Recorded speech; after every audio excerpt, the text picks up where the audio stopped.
At midnight, money moves without sound, crossing borders and ministries, ignoring laws and wars, obeying unseen hands that never campaign, never testify, yet decide nations. This is not a country, not a bank, not a corporation, but a network that learned centuries ago how power survives by staying invisible. Its origins are scattered across merchant ledgers, secret oaths, and sealed rooms where names were replaced by symbols and silence became currency. Empires rose believing gold was power, never realizing power was knowing where gold would move before armies ever marched. The network mastered timing, shifting wealth hours before revolutions, days before crash, and years before history books caught up. Kings borrowed from it, presidents negotiated with it, rebels unknowingly served it, all believing they were in control of the deal. The network does not rule publicly. It influences quietly, nudging markets until governments call the outcomes inevitable. Wars become investments, peace becomes leverage, and reconstruction becomes the final and most profitable phase of conflict. Documents reveal fragments, never the whole picture, because the network learned truth is safest when divided. Each node knows only enough to function, never enough to confess, never enough to expose the entire machine. Banks call it liquidity, politicians call it stability, but insiders whisper another word: insurance against collapse. When currencies fall, the network collects. When markets rise, it already exited. It thrives on crises because panic makes oversight weak and urgency makes questions disappear. Every bailout leaves fingerprints, but the prints belong to institutions, never to the architects behind them. Journalists chase scandals, not systems, because systems are harder to photograph and easier to deny. The network survives exposure by absorbing it, turning accusations into noise and silence into protection. Ordinary people sense something wrong, but complexity is the network's greatest disguise. Behind every complex equation sits a simple motive: control the flow, and you control the future. The closer investigators come, the more the trail splits, multiplies, and fades into legality. And just as the picture begins to form, the money moves again.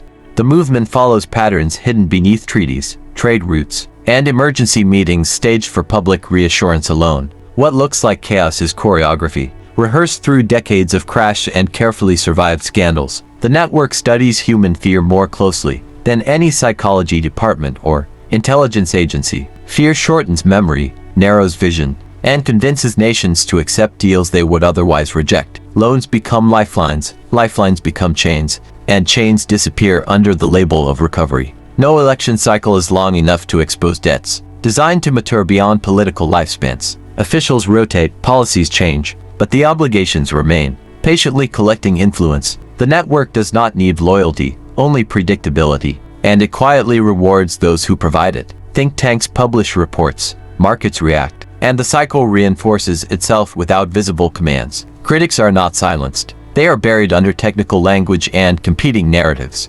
Complexity is framed as necessity, not strategy, discouraging anyone from asking who benefits. Behind regulatory doors, exceptions are written quietly, justified as temporary and never fully reversed. Every exception creates precedent, and every precedent becomes leverage during the next crisis. The network understands patience better than outrage, endurance better than protest. It waits while headlines burn out, knowing attention always moves on. By the time questions return, the architecture has already shifted. Money reappears under new instruments, new names, and renewed legitimacy. What was once scandal becomes standard, quietly normalized through repetition. And still, the totals grow beyond the reach of public imagination, because the network is not finished expanding.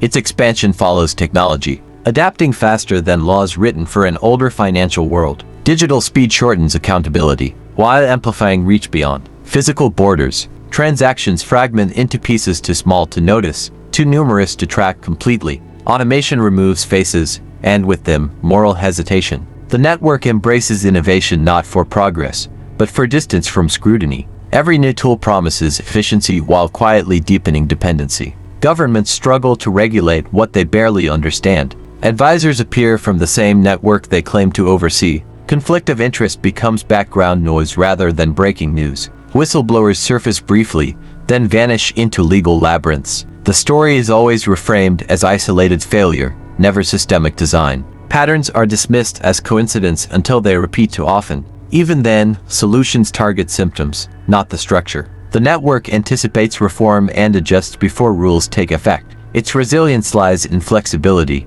not secrecy alone. Where one channel closes, 3 new ones quietly open. The sums involved exceed national budgets without appearing on ballots. Citizens argue policies while the structure remains untouched. Meanwhile, the network measures time differently. It is already preparing for the next collapse.